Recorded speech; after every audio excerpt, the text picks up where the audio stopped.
Buenas noches, hermanos, que el Señor les bendiga.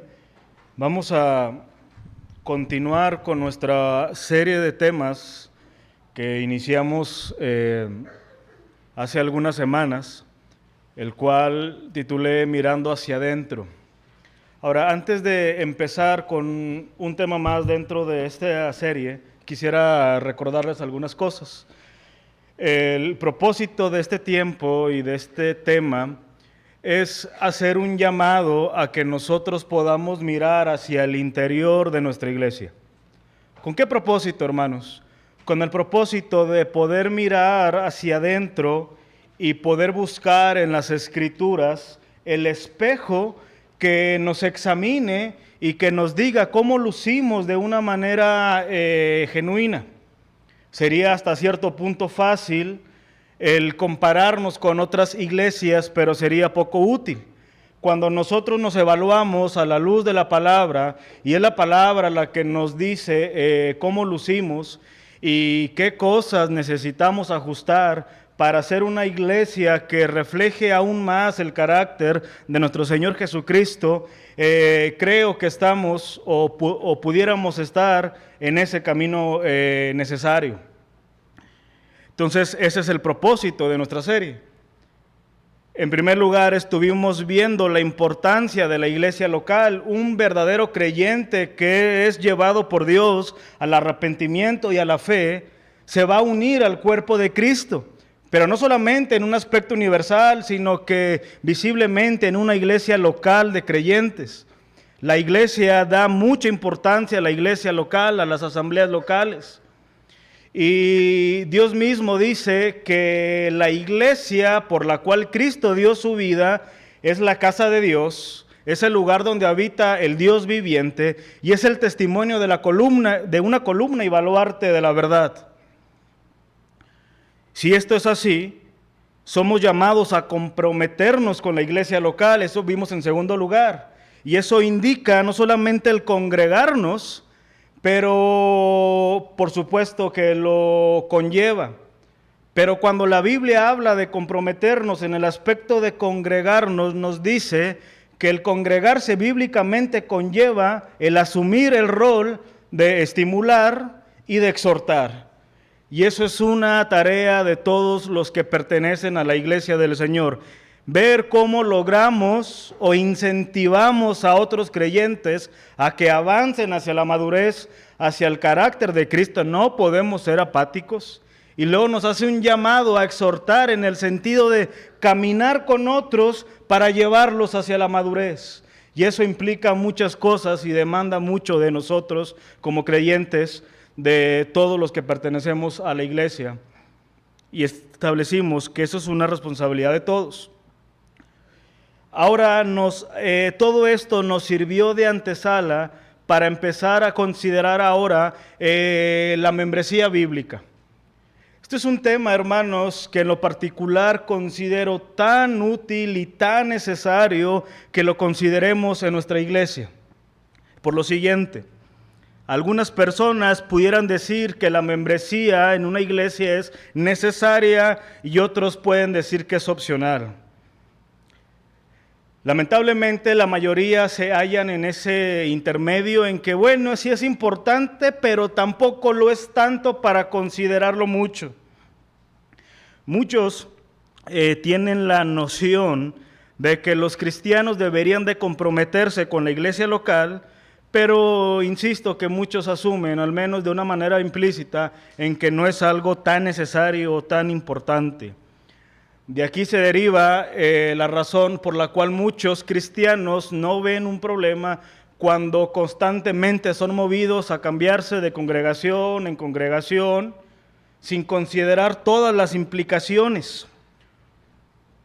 Rápidamente buscan cómo salir de un problema pensando que se soluciona yendo a otro lugar. Pero además de todo esto, por lo que he escuchado, por lo que he visto y por lo que he leído, yo considero que existen razones para rechazar este tema. Uno es que las personas suelen decir que no hallamos en la Escritura la palabra de una membresía bíblica. Muchos dicen, bueno, es que yo no me hago miembro de una iglesia ni quiero saber mucho de eso porque para empezar, ¿dónde viene en la Biblia eso? Otras personas tienen temor a unirse a una iglesia de una manera más íntima porque relacionan esto con el abuso y manipulación pastoral que lamentablemente existen en muchos lugares y que pudiéramos nosotros caer. Tomar como pretexto una membresía bíblica con sus implicaciones para manipular a los que asisten con nosotros. Y muchos dicen, no, yo no quiero saber nada de eso porque yo escuché, yo vi o a mí me pasó y por tanto no quiero saber nada. Pero una razón más, y quizás la más común, es que la mayoría de las iglesias asume que ya está llevando una membresía bíblica. Por eso dice, bueno, ¿para qué hablar de esto si ya lo tenemos nosotros? Pero déjame decirte el gran problema de asumir esto.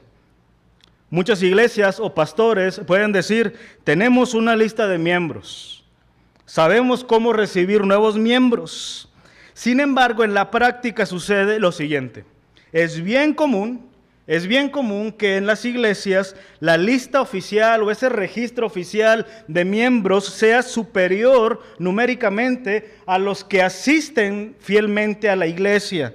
Un ejemplo, la lista oficial de la iglesia tal dicen que tienen 500 miembros, pero cada domingo asisten 100 personas.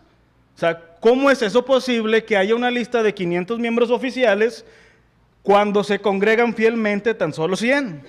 Hay un entendimiento erróneo de lo que es una membresía bíblica. Además, el proceso de recibir miembros en las iglesias suele ser muy ambiguo y con líneas muy borrosas. Es decir, con algunas personas se practica alguna cosa y con otras personas se practica otra muy distinta. Tal pareciera ser que se obra y se practica según las personas y no según las escrituras y tampoco según los lineamientos que cada iglesia guiada por el Señor ha determinado. Esto es borroso en muchas iglesias que dicen practicar o tener una membresía. Otra evidencia más de que no se practica una membresía bíblica en las iglesias es el hecho de que todo lo relacionado a este tema, de lo que he venido hablando, está únicamente en la mente de los pastores, pero no en el corazón de la iglesia. Esto es muy común de que un pastor quizás tenga un entendimiento de lo que debería de ser la membresía bíblica y todo lo que está alrededor, pero no se ha llevado a la congregación de tal manera que es triste que el promedio de los asistentes o miembros oficiales de las congregaciones no saben qué es un miembro, no saben cómo se llega a ser miembro y lo más lamentable y lo más importante es que no saben sustentarlo con las escrituras. ¿Dónde podemos hallar esto en la Biblia? ¿Cuáles son los principios para esto? Etcétera, etcétera, etcétera. Estas son tan solo unas manifestaciones que nos pudieran indicar la necesidad de implementar una membresía bíblica, aun cuando en la iglesia ya haya algo sobre este tema.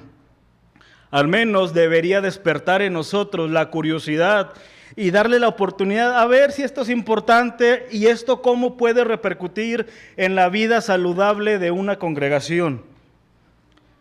Un escritor en este tema hace la siguiente analogía. De la misma manera que Jesús ha instituido el Estado, es decir, el gobierno, dice Jesús ha instituido la iglesia local. Así como Dios establece el gobierno en una nación como la máxima autoridad para los ciudadanos de ese país, la Biblia también habla de la iglesia local como la más alta autoridad en la tierra con relación a la ciudadanía prometida para nosotros los creyentes.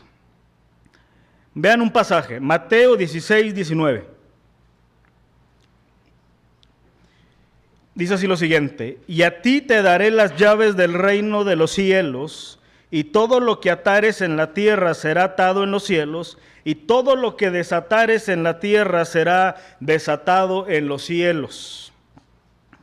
En este pasaje notamos una gran metáfora que ilustra la autoridad que Cristo dio a los apóstoles. Recordemos que Cristo le acaba de decir a Pedro que sobre su declaración de confesar a Cristo como el Dios viviente va a estar fundada y cimentada la iglesia.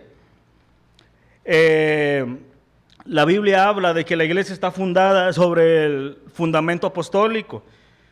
Vean lo que dice Santiago 2:20, dice, edificado sobre el fundamento de los apóstoles, Efesios 2:20, edificado sobre el fundamento de los apóstoles y profetas, siendo la principal piedra del ángulo Jesucristo mismo. Cuando dice el texto bíblico que Jesús otorgó las llaves del reino a los apóstoles y que ahora esa autoridad ha pasado a la iglesia, lo que está diciendo, lo que significó para Pedro y el resto de los apóstoles, es que metafóricamente ellos tenían la autoridad de abrir el reino de los cielos a todos los que confesaran y creyeran la misma declaración que había dicho Pedro cuando dijo, tú eres el Cristo, el Hijo del Dios viviente, en Mateo 16:18.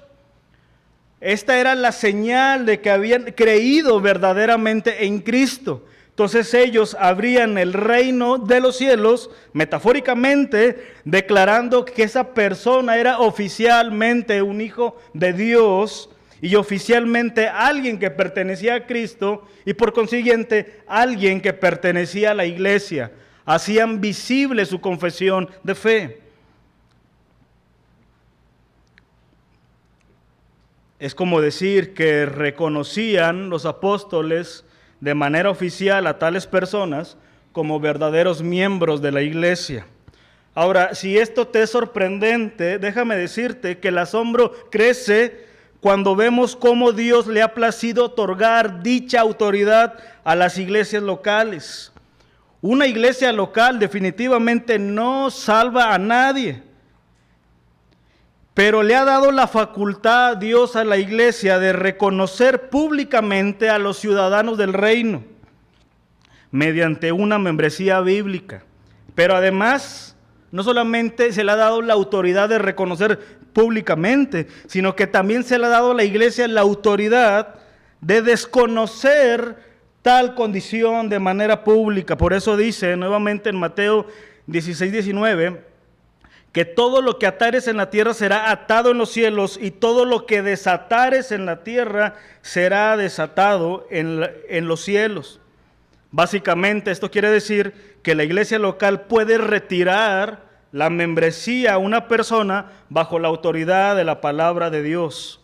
Y por extensión, esto significa que la iglesia local tiene los mecanismos de seguridad para establecer las estructuras básicas para la vida del reino.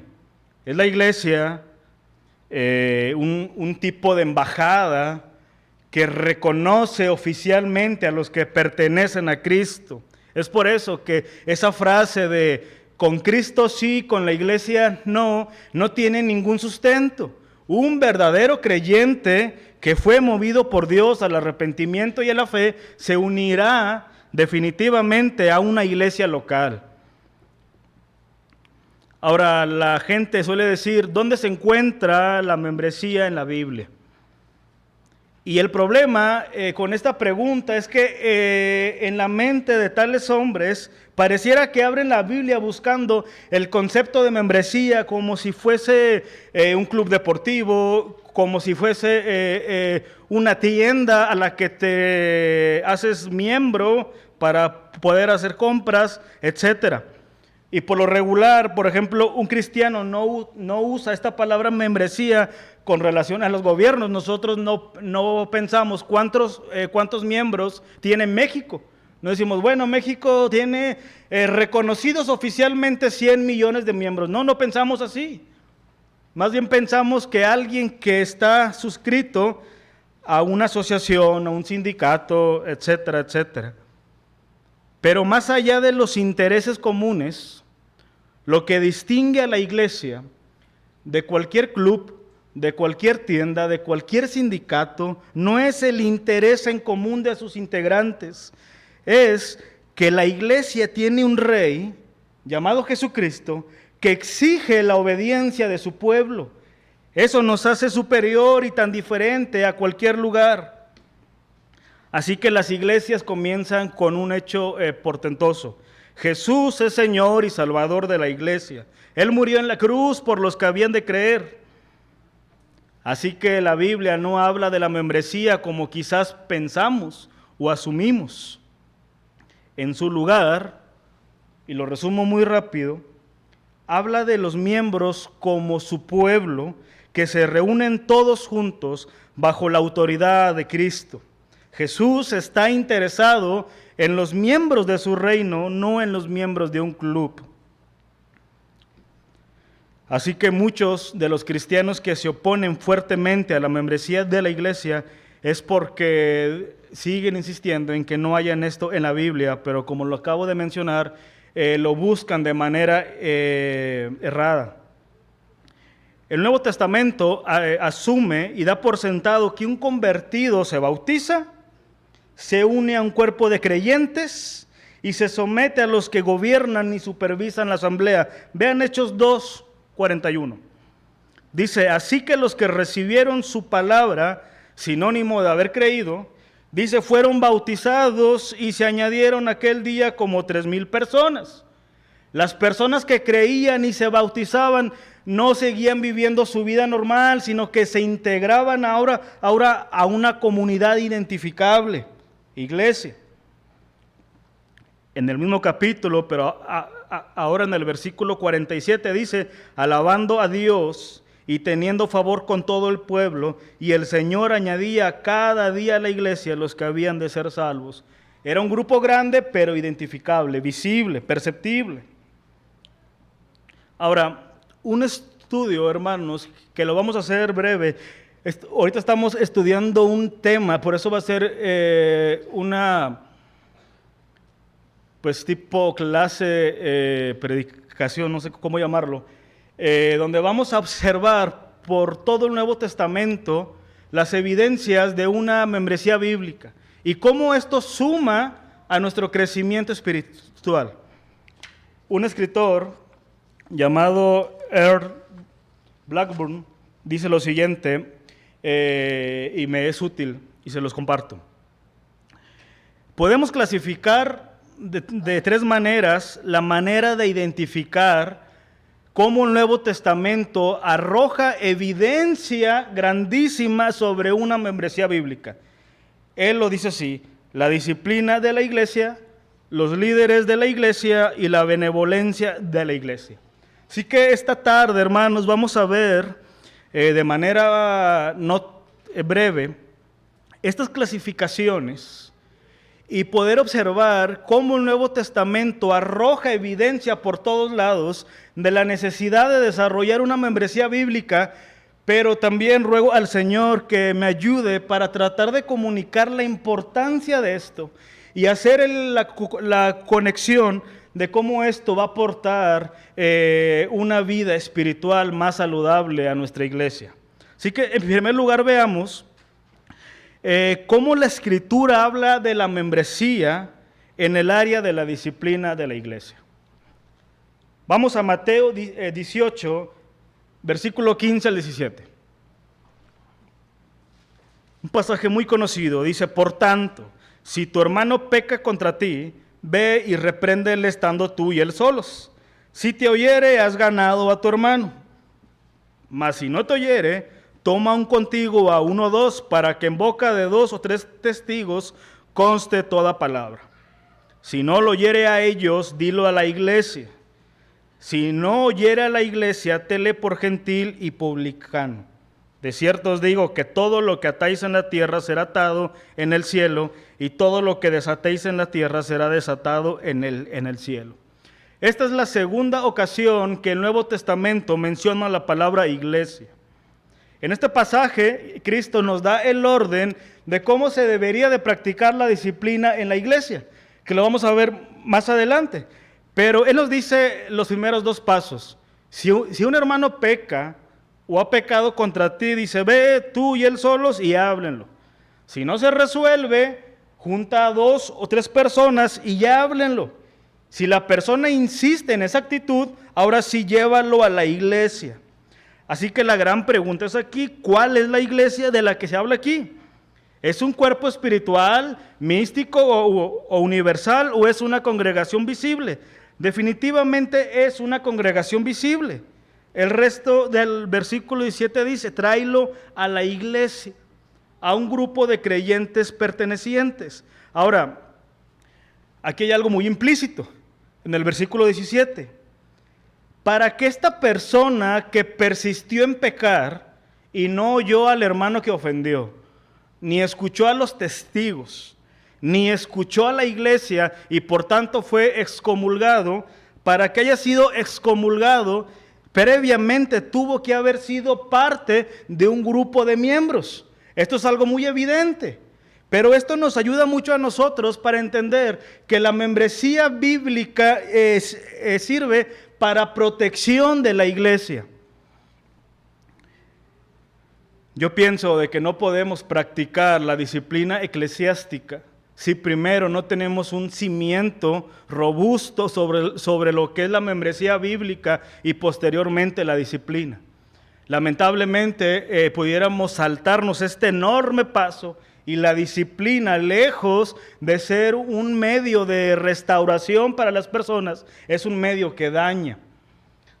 Entonces, aquí tenemos el primer ejemplo.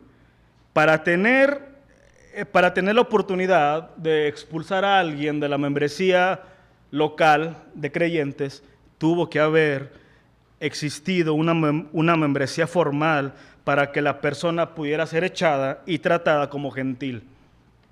Pero en segundo lugar, vamos a Hechos capítulo 5, versículo 1 al 11. No lo vamos a leer todo, sabemos el pasaje. Ananías y Zafira engañaron o habían mentido a Dios y al Espíritu Santo y a los apóstoles. Sufrieron la muerte por un juicio. Y en el versículo 13 se nos dice, de los demás ninguno se atrevía a juntarse con ellos, mas el pueblo los alababa grandemente. Esto es muy importante porque recordemos que lo que pasó con este matrimonio fue testimonio para toda la iglesia. Pero la disciplina que Dios ejerció aquí a esta familia fue de testimonio para que todos no tuvieran en poco el unirse a una iglesia local. Una vez más vemos que la congregación visible de miembros ejercían disciplina, pero además también nos dice a nosotros que una membresía bíblica es de cuidado. No debemos de adelantar los procesos, es por eso que se practican las entrevistas. Esto es lo que creemos, esto es lo que practicamos y conocemos a las personas o debemos de conocer a las personas que se unirán a nosotros. Esto resguarda la integridad y la santidad de la propia iglesia. Estos hombres dijeron, si esto les pasa a los que mienten, yo mejor no me uno a ellos. Era algo muy importante. Vean ahora, por favor, en 1 Corintios capítulo 5. Este es uno de los pasajes fuertes en las congregaciones. Pablo le habla a la iglesia de Corinto que estaba llena de problemas. La iglesia se había enamorado de sus líderes de tal manera que habían tomado partido. Por si fuera poco, se habían enamorado de sus dones. Tal fue el caso que la gente estaba más ocupada en estas cosas que desestimaron el caso de un incesto en la congregación. Un hijo había cometido incesto con su madrastra.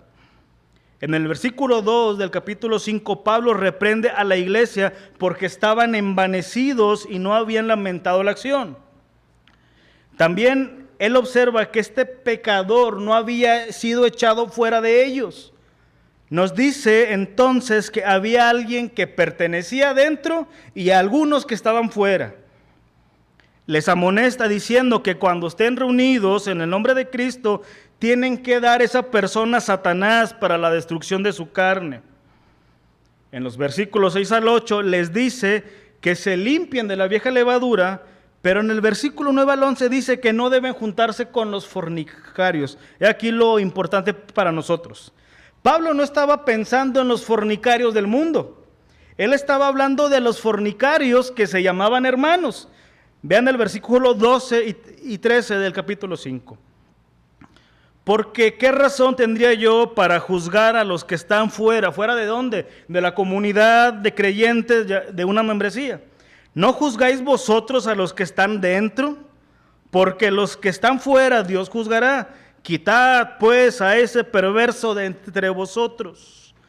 Nuevamente la clave aquí, o el énfasis es: quitad pues a este perverso de entre vosotros. Si no hubiera existido una membresía formal y bíblica, no habría oportunidad de practicar la disciplina y no hubiera, o cuál sería la razón para quitar a alguien que nunca estuvo dentro visiblemente. Ahora, estos tres pasajes son solamente unos para ver cómo cuando consideramos la disciplina de la iglesia, evidentemente nos debe de llevar a considerar la necesidad de formalizar una membresía bíblica. No podemos practicar la disciplina eclesiástica si primero no tenemos bien establecido los que pertenecen a la iglesia, los que son dentro, aquellos que la iglesia ha reconocido como ciudadanos del reino. Ahora, en segundo lugar, hermanos, veamos ahora que la segunda categoría que nos enseña el Nuevo Testamento y que nos indica que había una membresía formal está en relación a los líderes de la iglesia. Vamos a observar también unos pasajes. Hechos capítulo 6, por favor. Este nuevamente es un pasaje muy conocido. Hace algunas semanas el pastor Alejandro lo estuvo exponiendo, donde se nos dice que la iglesia había crecido en membresía, ya no daban abasto y surgió la necesidad de que se atendieran a las viudas. Hechos nos dice que se habían levantado murmuraciones entre los creyentes greco-judíos porque sus viudas estaban siendo descuidadas en la administración diaria. En otras palabras, sus viudas no estaban siendo cuidadas en el aspecto del alimento, de la ropa y hasta posiblemente del hospedaje. Ahora, los apóstoles, sabiendo que no era bueno para ellos dejar la palabra, traen a la congregación una demanda. Dicen, bueno, escojan entre la congregación varones de buen testimonio, llenos del Espíritu Santo. Esto agradó a la iglesia de tal manera que era visible quienes eran llenos del Espíritu Santo, quienes estaban siendo comprometidos en la iglesia, y de allí surgen estos hombres. Ahora, esto es muy importante, hermanos, porque los 7 hombres que posteriormente son reconocidos como diáconos, no fueron hombres ajenos a la iglesia y no eran hombres que no estaban comprometidos. De tal manera que la membresía bíblica nos sirve para delegar cuidadosamente a personas dentro de la iglesia. Es muy común que se practique en las iglesias que llega gente nueva, no ha pasado por un proceso de discipulado, no ha pasado por un proceso de observación, y rápidamente, porque vemos que es bueno haciendo esto o haciendo lo otro, démosle algo, a ver cómo lo entretenemos, a ver cómo amarramos a esa persona para nuestra iglesia. No, estos hombres eran comprometidos, llenos del Espíritu Santo y surgen de la membresía de la iglesia. Esto nos es útil para nosotros porque nos resguarda. Y cuando los líderes se comprometen en estos, hay menos probabilidad de generar un problema por poner a las personas incorrectas en los lugares incorrectos. Vayamos a Hebreos, capítulo 13. Las epístolas generales también tratan las responsabilidades de los líderes de la iglesia y de los miembros de la iglesia. Vean Hebreos capítulo 13, versículo 7. Dice el escritor, acordaos de vuestros pastores que os hablaron la palabra de Dios, considerad cuál haya sido el resultado de su conducta e imitad su fe. Y ahora noten el versículo 17. Obedeced a vuestros pastores y sujetaos a ellos, porque ellos velan por vuestras almas como quienes han de dar cuenta, para que lo hagan con alegría y no quejándose, porque esto no es provechoso. Este texto habla de una doble responsabilidad de los líderes. Ellos debían de gobernar y debían de velar por las almas, principalmente mediante el ministerio público de la palabra. Ahora, ante esta demanda de gobernar y velar, los miembros deberían de dar una doble respuesta, que era recordar y sujetarse a tales pastores. Si no hubiera una membresía bíblica con sus líderes oficiales, ¿a cuáles pastores sujetarse? ¿Cómo sabe un miembro a qué pastor se debe de sujetar? Dice, bueno, a mí me gusta mucho cómo predica tal, lo veo todos los días, por tanto, lo que él diga es ley para mí. No, o sea, un miembro reconocía públicamente quién era su líder y a ellos debía de dar cuentas. De la misma manera, un pastor sabía por quiénes iba a responder, no en la generalidad. Decía un pastor muy conocido que en alguna ocasión, después de predicar en una conferencia, sale una persona y le dice, pastor tal, usted es mi pastor. Y le dice, yo no soy tu pastor, ni quiero serlo. Porque dice, yo no te conozco, no sé quién eres tú, no sé cómo vives tú. En la sabiduría divina, Dios ha delegado, ya implementado iglesias locales con líderes visibles y miembros visibles para llevar a cabo este proceso de edificación y rendición de cuentas mutuas. Así que, ¿cómo se podrían ejercer estas acciones si no hay iglesias organizadas, no hay líderes oficiales y no hay membresía oficial? En Santiago 5:14 se nos dice que cuando alguien está enfermo, dice, llame a los ancianos de la iglesia y orarán por ellos. Ahora, ¿a cuáles ancianos deberá llamar? No se estaba refiriendo a gente mayor de edad, sino que estaba refiriéndose a los pastores de la iglesia. No a cualquier pastor, al pastor de una iglesia local visible. Llama a los pastores y que oren por ti. El apóstol Pedro en el capítulo 5 de su primera carta dice, exhorta a los ancianos que apacienten la grey de Dios. ¿A cuál grey debería de apacentar un pastor? A la iglesia local en la cual él sirve. Es por eso que un pastor no va a dar cuenta por un amigo que se congrega en tal parte, por su papá que se congrega en tal parte. Un pastor va a dar cuentas en la iglesia en la cual el Señor le ha puesto. Y tenemos un ejemplo más de manera incorrecta. Hay un líder que no se nos es dado precisamente como un ejemplo, o más bien a un ejemplo a evitar. Vean, por favor, en la tercera carta de Juan, vemos ahora un líder malvado y de estos que caen en el renglón de abuso y de manipulación. El nombre de este líder era Diótrefes. Él estaba expulsando a los hermanos de la iglesia que recibían a pastores y hermanos de otras congregaciones. Por eso Juan lo confronta y lo expone. Ahora, este ejemplo nos sirve a nosotros decir, bueno, como Diótrefes, aún siendo un líder el cual se debe de evitar su modelo, expulsaba a la gente si no era perceptible. Así que todos estos pasajes nos hacen referencia claramente a una iglesia visible y a una membresía visible. Los pastores no pudieran gobernar y no pudieran dar cuentas si no existiera con claridad los que están dentro. Son por los que van a dar cuentas, por los que están dentro, aquellos que se han comprometido con la iglesia local. Ahora, tendríamos que renunciar, hermanos, a mucha de esta reflexión para argumentar en contra de la membresía bíblica.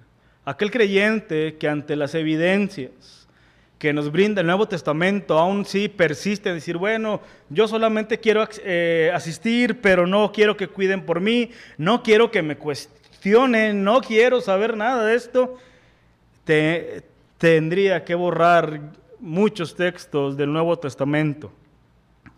Pero por último, hermanos, veamos una última categoría de la Escritura que también nos habla de manera implícita de la membresía, pero ahora en el aspecto de la benevolencia. Vamos por favor a 1 Timoteo capítulo 5.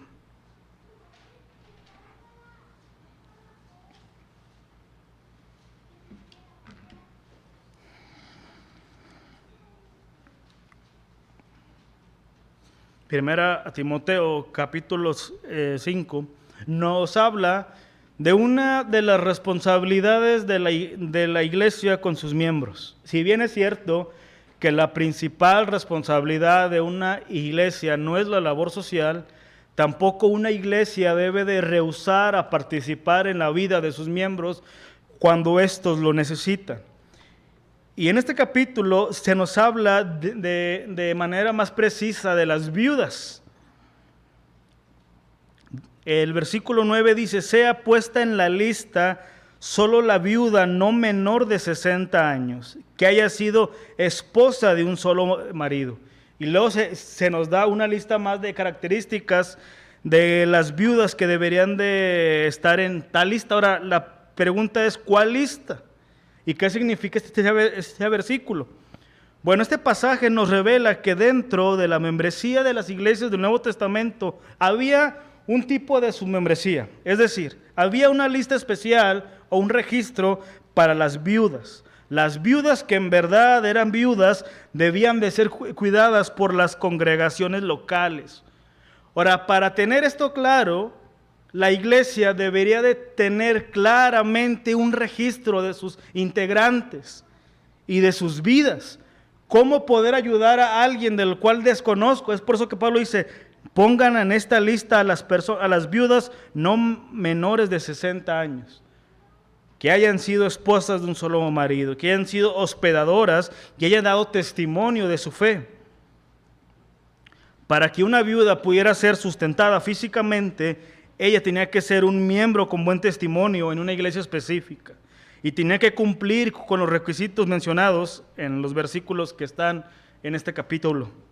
Si ella cumplía los requisitos, su nombre era puesto en este registro y cuidaban de ella físicamente. Así que pudiera resumir esto, que cuando vemos con el lente correcto las Escrituras, vemos o vamos a ver que inevitablemente hay un cuerpo local, una iglesia local, y que evidentemente debía de existir una membresía oficial en cada congregación. Ahora, ¿será de poca importancia la disciplina en una iglesia local? ¿Será de poca importancia el liderazgo oficial en una iglesia? ¿Será de poca importancia saber a quién debemos de ayudar, ya sea en aspectos económicos o físicos de nuestra congregación? No lo es, no lo es. Y una manera de poder atacar estos problemas y poder incentivar una iglesia más santa, que tema al Señor, que tema de pecar, es reconociendo un registro oficial de membresía. La siguiente semana, bueno, dentro de 2 semanas, si el Señor nos ayuda, vamos a ver una razón más por la cual debemos de darle importancia a esto y cuáles son uno de los primeros pasos para poder implementarlo de manera práctica. De tal manera que esto no quede únicamente en la mente de los pastores, sino que estos conceptos estén en el corazón de cada integrante de nuestra iglesia. Que pueda responder esto, que pueda saber qué es esto y sobre todo que puedan ver el beneficio que Dios nos ha dado al implementar una membresía bíblica. Vamos a orar.